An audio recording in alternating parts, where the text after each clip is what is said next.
Some of the greatest threats to the future of America are economic collapse, water shortage and contamination, and oil depletion.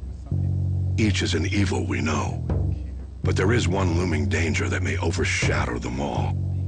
One with the potential to wipe mankind off the face of the earth. Professor Hugo de Garis, born 1947 in Sydney, Australia, designs artificial intelligences.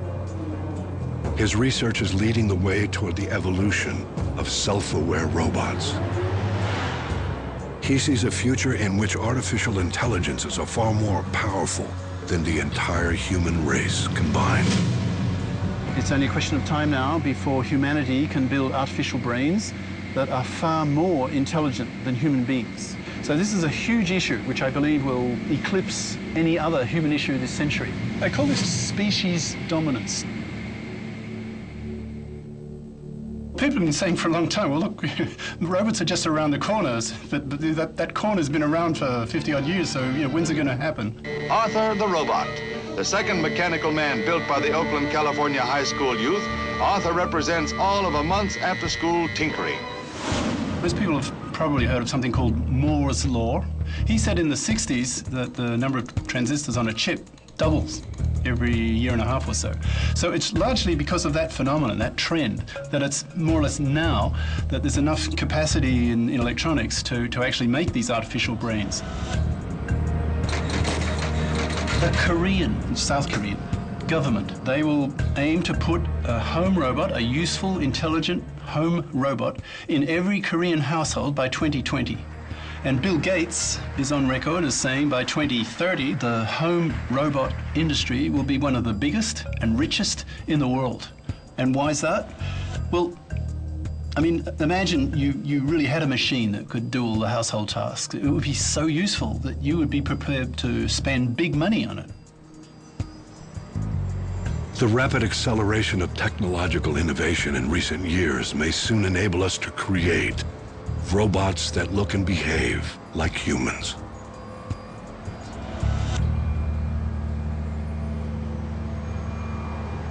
So imagine in the 2020s, you get a phone call from your neighbor, and your neighbor tells you, hey, come over, come and look at my new home robot. So you knock on the door of your neighbor, and his home robot answers and cracks a joke. And you're amazed. My God, the vocabulary of this thing is about double, triple what my home robot has. And it's even cynical. It has a sense of humor. My God, wow, impressive. So 2 weeks later, you rush off and buy yourself the next model, right? I mean, the same way today we do with our iPods and iPads and so on. So imagine you do this several times. Each upgrade that you do, your home robot's getting smarter and smarter. The human IQ level, let's say it's here, and the robot IQ level, let's say, is here, but it then becomes clear to everybody that there's a trend, right? That gap, that difference between human IQ and robot IQ, that gap is lessening. It's getting smaller and smaller as the years pass, right? So it'll become obvious to everybody that it's only a question of time before the home robot intelligence level catches up to human level. Scientists have long predicted what they call the singularity. This theory states that artificial intelligence will eventually develop self-awareness and begin to think and act independently of human control. De Garis believes that when the singularity arrives, mankind will for the first time face competition as the planet's dominant species. This whole idea of species dominance, it sounds like science fiction to most people because today's machines are not intelligent. But as a professional brain builder myself, and I know there are thousands of guys working on this problem now, how to make artificial intelligence. The progress level in neuroscience, the supercomputers that today have an equal bit processing rate as the human brain. All these factors, you put them together, and it makes the idea of species dominance very real. I mean, make the analogy in the 30s, you had the nuclear physicists saying a bomb was coming, and everybody ridiculed them because it sounded ridiculous. One bomb, one city, that's nuts. Okay? But it happened within a mere 12 years or so from the first prediction.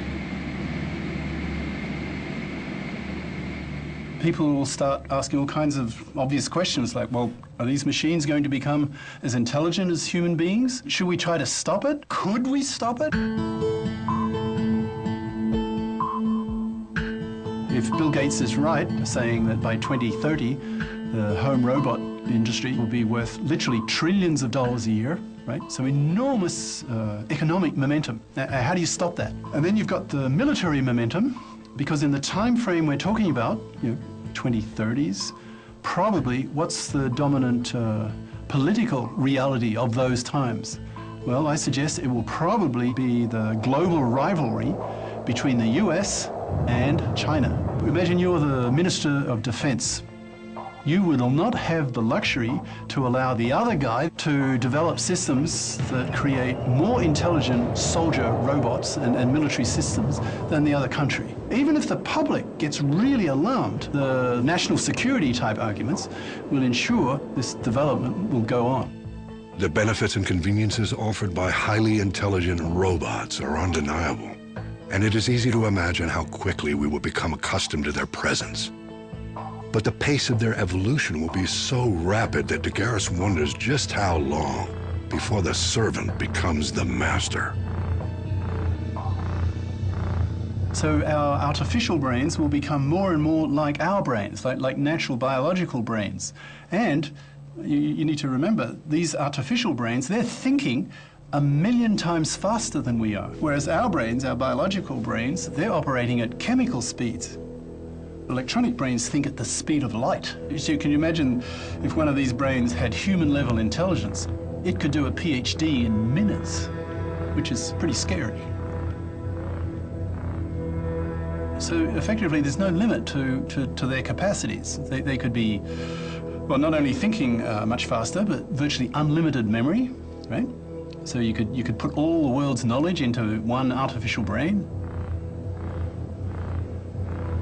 They could do evolutionary type experiments on parts of themselves and then look at the results, and if the results were good, they could then incorporate those new results into themselves and restructure themselves, and all at the speed of light. So they would be almost godlike, these creatures. I give them a name. I call them artillect. That's short for artificial intellect, because that's what they'd be. They'd be artificial minds.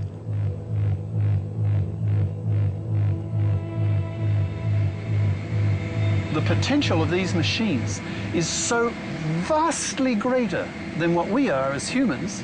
It's possible that in a highly advanced form, they may decide, for whatever reason, maybe for reasons we don't even understand as humans, they may decide that human beings are so inferior to them, they may treat us as a pest. Imagine a mosquito lands on my arm, and I'm human, right? And that's a mosquito, and I go, but I'm human. I don't give a damn. So we would have no idea what their attitudes towards us as a species would be. They may decide to get rid of all the oxygen because it rusts their circuitry or something, right? And not care about the consequences of that decision, their action, towards us. Oops, an accident. Bad aim or something. But was it an accident? Arthur ain't talking. Seems suspicious, though, when the controls are just about foolproof. But Arthur the robot's a harmless fellow, and uh-oh, here he comes. This is where we go.